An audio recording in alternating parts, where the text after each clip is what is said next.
A 10 legnépszerűbb étrend kiegészítő közül a legtöbb teljes pénzkidobás, néhány pedig kifejezetten káros is. De vannak olyanok is, amelyeket érdemes szedni. Kezdjük a 10. legnépszerűbb kiegészítővel, a B12 vitaminnal. A B12 vitamin szükséges a mielinizáció kialakulásához, tehát az idegsejteket körülvevő hüvely kialakulásához és a központi idegrendszer működéséhez. Szükséges az egészséges vörösvértest képződéshez és a DNS szintézishez.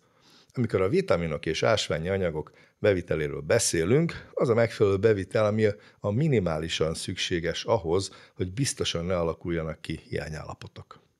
Az állatnapi bevitel a B12 vitamin esetében 2,4 mikrogramm. A B12 jelen van az állati eredetű élelmiszerekben, beleértve halat, húst, baromfit, tojást, tejtermékeket. De vannak olyan emberek, akik B12 vitamin hiányban szenvednek. Előfordulhat, hogy nem esznek B12 vitamin tartalmazó ételeket, mert például vegán diétát folytatnak, vagy problémák vannak a B12-nek az élelmiszerből történő felszívásával. Lehetséges, hogy gyomor-bélrendszeri műtéten estek át. Továbbá bizonyos gyógyszerek, például a metformin, a diabéteseknek adnak, vagy a protonpumpa gátló típusú gyomorsav gátlók befolyásolhatják a B12 felszívódását. Tehát az idősebb felnőttek számára, akik nehezen tudják felszívni a B12 vitamint, vagy azoknak, akik nem esznek húst, előnyös lehet a B12 vitamin az ajánlott napi bevitel eléréséhez. Különösen azért, mert a B12 vitamint általában még nagy adagokban is biztonságosnak tartják, ugyanis a szervezet nem tárolja felesleges mennyiségben.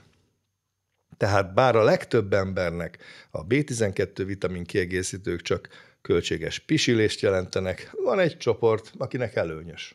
A következő a kurkumin, amelyet szintén fontos személyre szabni. A kurkumát vagy a kurkumint étrend kiegészítőként népszerűsítik számos betegség esetén, beleértve az ízületi gyulladást, emésztési zavarokat, légúti fertőzéseket, allergiákat, májbetegségeket, depressziót és sok mást. Volt erről külön videó korábban. Számos érdekes biológiai tulajdonsággal rendelkezik, de gyakran nehéz tanulmányozni, mert instabil, azaz gyorsan más anyagokkal alakul át, és alacsony a biológiai hozzáférhetősége, tehát nem sok jut be a véráramba belőle a fogyasztás után. Most egy tavaly júliusi tanulmányban ízületi gyulladásban szenvedő betegeket vizsgáltak, és tesztelték a kurkumint, és bizonyítékot találtak arra, hogy a kurkumin javította az ízületi gyulladásban szenvedő betegek fájdalmát. Tehát azoknál a betegeknél, akik oszteoartritisszel küszködnek, és szeretnének kiegészítőket használni, a kurkumin hasznos lehet, különösen ha piperin nevű vegyülettel párosítják, amely javítja a biológiai hozzáférhetőséget, ez van a fekete borsban. De ezen a javallaton kívül jó néhány humán kutatás van, amely azt mutatja, hogy nincs semmilyen más előnye. Most például egy nagy 2019-es meta-analízis 19 különböző randomizált, kontrollált vizsgálatot kombinált, és a gyulladás általános szintjét vizsgálta. Ez azt találta, hogy a placebohoz képest a kurkuma vagy a kurkumin nem javítja a gyulladást. Nincs bizonyíték az Alzheimer-kór, a szívbetegség vagy a cukorbetegség javulására sem. Még az egerek élettartamára vonatkozó vizsgálatokban sem voltak láthatók a kurkumin kiegészítők előnyei. Tehát az oszteoartritises betegeknél történő alkalmazáson kívül a kurkumin felesleges. Na most ez a te egészséged, ez a te döntésed. Vásárolhatsz bármilyen kiegészítőt, amit akarsz, csak azért mondom ezeket el, hogy meghozhassad a saját döntésedet. A lista következő pontja a cink. A cink nélkülözhetetlen ásványi anyag, részt vesz a sejtmetabolizmus számos lépésében, és több száz enzim reakcióhoz szükséges. Szerepet játszik az immunműködés, a fehérje, a DNS szintézis, a sebgyógyulás, a sejti ellátvitel és a sejtosztódás folyamataiban. A szervezetben betöltött számos funkciója miatt a cinkhiány hatással lehet a bőrre, a csontokra, valamint az emésztő rendszerünkre és a központi idegrendszerre. Az ajánlott napi bevitel 11 milligramm, és a cink leggazdagabb táplálékforrása a hús, a hal, tengeri gyümölcsök. A nyugati világon a legtöbb ember elegendő cinket fogyaszt, de az idősebb felnőtteknél lehetnek felszívódási gondok, különösen a vegetáriánusok és a vegánok esetében, mivel ők gyakran esznek nagyobb mennyiségű hüvelyeseket és teljes kiörlésű gabonát, amelyek olyan anyagokat tartalmazhatnak, amelyek megkötik a cinket és gátolják a felszívódását. Továbbá egy 2019-es metaanalízisből tudjuk, hogy a cink segített javítani a vércukorszint szabályozását. Tehát a B12 vitaminhoz hasonlóan fontos, hogy elérjük az ajánlott napi bevitelt. A B12 vitamintól eltérően azonban a cink nagyobb adagolása kockázatokkal jár, hányingert, szédülést, fejfájást, gyomorpanaszokat, hányást és étvágytalanságot okozhat. A réz felszívódását is zavarja. Vannak aztán a probiotikus kapszulák. Termékek, melyek valamifajta baktériumkultúrát tartalmaznak. Ide tartozik a kombucha például. A baj az, hogy számos ilyen probiotikumot tartalmazó terméket nem vizsgáltak meg a kutatások során, viszont a vizsgált probiotikumok vegyes eredményeket hoztak. Tehát ha mindenáron fermentált és probiotikum, akkor legyen a savanyú káposzta és kovászos uborka otthoni, a piacos vecsési káposzta, meg savanyú uborka, az ki tudja, hogy miből van. És amikor nem kell bevinni a kívülről a baktériumot, akkor ne vigyük be. Tehát nem a probiotikum a lényeg, hanem a prebiotikum, azaz a bélflóra által kedvelt rost. Összességében még nem ismerjük az ideális baktériumokat és az élesztő gombákat, amelyeket ezekbe a probiotikus kiegészítőkbe tesznek bele. A lista következő tagja a C-vitamin. Hát ez megint egy felzúdulásra alkalmat adó történet, mert nem csak az van az agyba verve, hogy a C-vitamin az mindenre is jó, ráadásul Szent György Albert ezért kapott Nobel-díjat. Már láttam is, hogy nekem esnek a nézők, hogy nehogy már ragaszkodunk a C-vitaminhoz. Szóval a C-vitamin a kollagén, karnitin bizonyos neurotranszmitterek szintéziséhez szükséges, a fehérje anyagcserében is kulcsfontosságú, és fontos antioxidáns. Az ajánlott napi bevitel 90 mg, és rendkívül ritka az alacsony C-vitamin szint, különösen azért, mert 100 mg vagy annál nagyobb napi bevitel esetén sejtjeink telítettek lesznek. Az ennél több bevitel megint csak egy drágább pisit eredményez. Nincs szükségünk több C-vitaminra, a feleslegtől a vesék megszabadulnak. Ezzel együtt elég általános elképzelés volt nem is olyan régen, hogy napi legalább 1000 mg-ot kell szedni. Szedtem én is annyit, sőt javasoltam is a Covid alatt. De senki nem szabadult meg a Covid-tól a C-vitamin miatt. Tehát a mega adagolású C-vitamin nem fog további előnyöket nyújtani, mert a sejtek egyszerűen megszabadulnak a felesleges C-vitamintól, viszont a megaadagolású C-vitaminnak is lehetnek ártalmai. A Cochrane áttekintése kimutatta, hogy a C-vitamin kiegészítők nem csökkentik a megfázás kialakulásának esélyét. Számos tanulmányban a C-vitamin nem mutatott ki jótékony hatást a szív- és érrendszeri betegségek, a rák vagy a halálozási arány tekintetében, sőt volt, ahol az intravénás C-vitamin rontotta az intenzív osztályos betegek egészségét. A C-vitamin kiegészítőkkel kapcsolatos egyik legnagyobb probléma azonban az, hogy tompítja a testmozgás pozitív hatásait. Edzés közben mindenféle oxidáló anyagot szabadítunk fel, és ez egy jó dolog. Ez jelzi a szervezetünknek, hogy hatékonyabbá kell válnia. Tehát ha antioxidáns kiegészítőket, például C-vitamint szedünk, tompítjuk ezt az oxidatív stresszt, tompítjuk a sejtjeink felé küldött jeleket. Tehát míg más szituációkban nem örülünk az oxidatív stressznek, ebben az esetben viszont pont arra van szükség az edzés során. Kettős vak kontrollált vizsgálatokból azt is láthatjuk, hogy a C-vitamin kiegészítők csökkentik a vázizmokon belüli edzés által kiváltott alkalmazkodást, tehát nem erősítik vagy növelik az izmot, ahogy kellene. Tehát ez megint egy feleslegesen evett étrend kiegészítő, és jelentős a károsodás kockázata. A következő a multivitamin és ásványi anyag kiegészítők. Erről volt egy egész videó korábban, a végére majd beteszem a linket.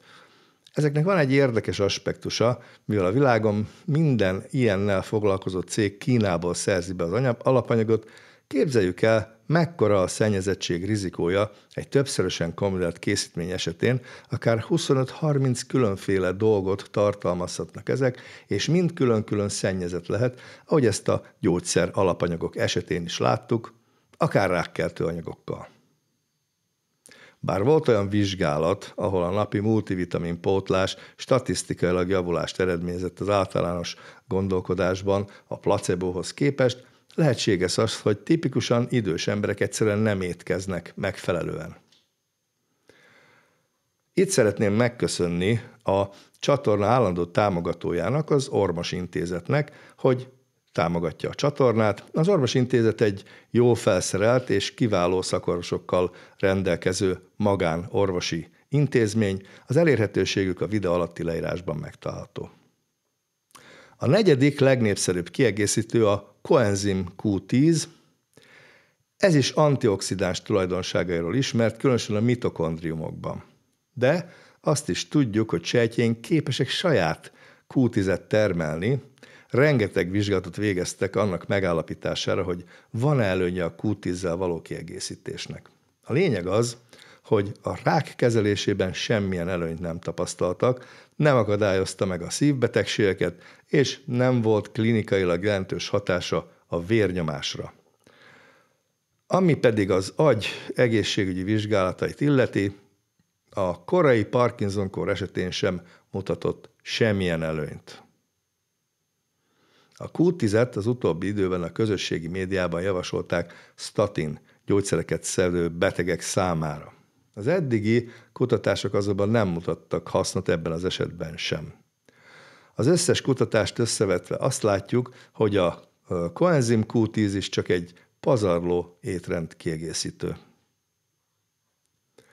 Na de lássuk, hogy mi az, amit érdemes szedni, legalábbis az elvégzett tanulmányok szerint. Minden hivatkozott tanulmány linkje a videó alatti leírásban megtalálható. Ha valaki vitatkozna azzal, amit mondok, nézze meg, vitatkozzon azokkal, én ezekről számolok be. Tehát kezdjük az omega-3 zsírsavakkal. Beszéltünk már az omega-3-ról, most csak egy nagyon rövid összefoglalót nézzünk meg. A Vital Trial nevű tanulmány azt mutatta, hogy a szívrohamok kockázata igen jelentősen 28%-kal csökkent azoknál a csoportoknál, akik omega-3-at szedtek. A metaanalízis statisztikailag szignifikáns csökkentést mutatott a szívinfarktus kockázatában nagyfokú biztonsággal. A második legnépszerűbb kiegészítő a magnézium. A magnézium kulcsfontosságú szervezet több mint 300 reakciójában, beleértve a fehérjeszintézist, az izom- és idegműködést, a vércukorszint szabályozását és a vérnyomás szabályozását. Az ajánlott napi bevitel 420 mg, és táplálkozási felmérések következetesen azt mutatják, hogy sokkal kevesebbet fogyasztanak az emberek az ajánlott napi magnézium mennyiségnél. Tehát a magnézium kiegészítés megfelelő étrend mellett kiváló választás lehet. A magnézium kiegészítőknek sokféle formája létezik, az általam preferált forma a magnézium glicinát. Jól felszívódik, és a glicin tartalom miatt könnyebb elalvást biztosít, ezért este kell bevenni. A magnéziumról valószínűleg lesz majd külön videó később. A manapság legnépszerűbb kiegészítő a D-vitamin. Ezért egy kicsit több időt fordítok erre, mert ez egy kicsit ellenmondásos. A D-vitamint elsősorban napsugárzásból nyerjük, elősegíti a kálcium felszívódását a bélben, és segít fenntartani a megfelelő vér-kálcium és foszfát szintet. Ugye elegendő D-vitamin nélkül a csontok elvékonyodhatnak, törékenyé válhatnak. Más folyamatok, például a neuromuszkuláris és immunreakciók, valamint a glükóz anyagcsere szempontjából is kulcsfontosságú. Becslések szerint a lakosság fele, 50%-a D-vitamin hiányban szenved, mert zárt térben dolgozunk, és nem látunk elég napsütést. A D-vitamin ajánlott napi bevitele 600 nemzetközi egység, és ez az ajánlás azon a feltételezésen alapul, hogy az ember nem kap elég napfényt.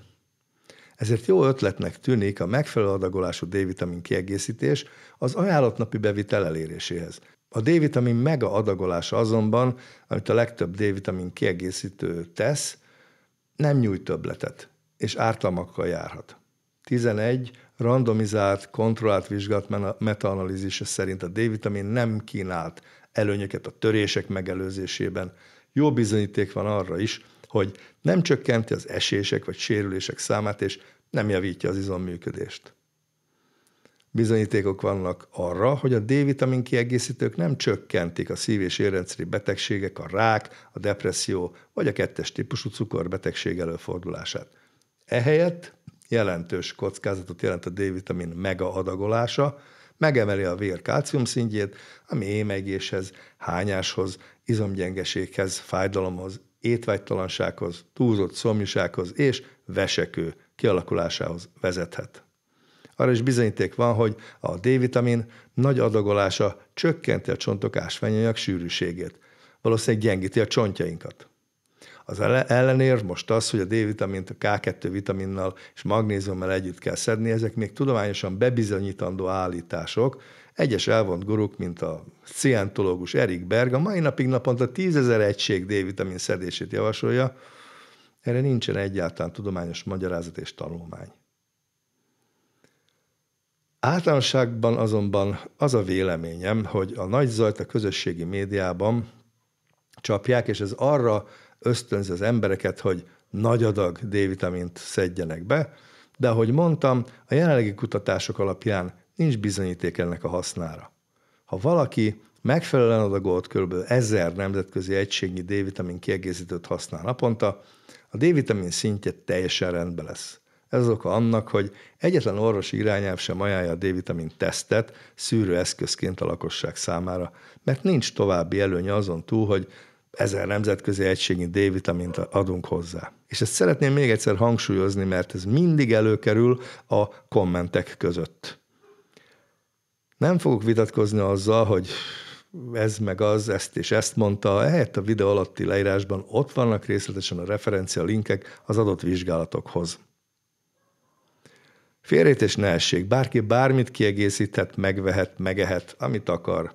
Ez rajtad múlik, az egészséged és a pénztárcád az a te felelősséged.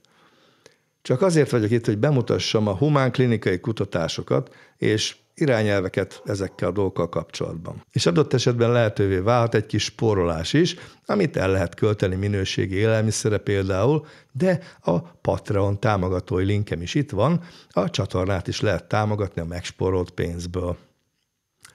Ha látni szeretnéd a korábbi videót multivitamin témában, ide kattints, ha már végeztél a Patreonon. Jó éjszakát!